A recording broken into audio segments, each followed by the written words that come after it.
البحر الأحمر. هنا الشعاب المرجانية في أبهى صورها. هنا أكثر الأماكن التي يحب المستكشفون البحث فيها، لضمها العديد من الكائنات المتنوعة في أشكالها وأحجامها وصفاتها. وهذا ما يجعل التعرف على هذه المخلوقات والكائنات أمراً غاية في المتعة والجمال. ويؤكد الكثيرون أن الشعاب المرجانية في البحر الأحمر هي سبب تسميته بهذا الاسم، حيث تميل معظم الطحالب والشعاب إلى اللون الأحمر.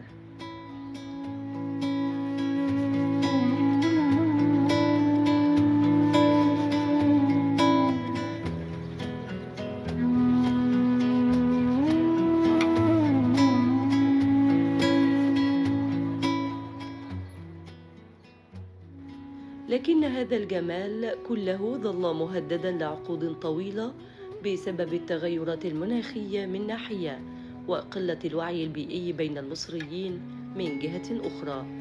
لكن الدولة ممثلة في وزارة البيئة استطاعت أن ترفع الوعي البيئي لكافة الفئات، وخاصة الشباب والأطفال، داعية إلى مشاركة القطاع الخاص والمجتمع المدني في تلك الحملة.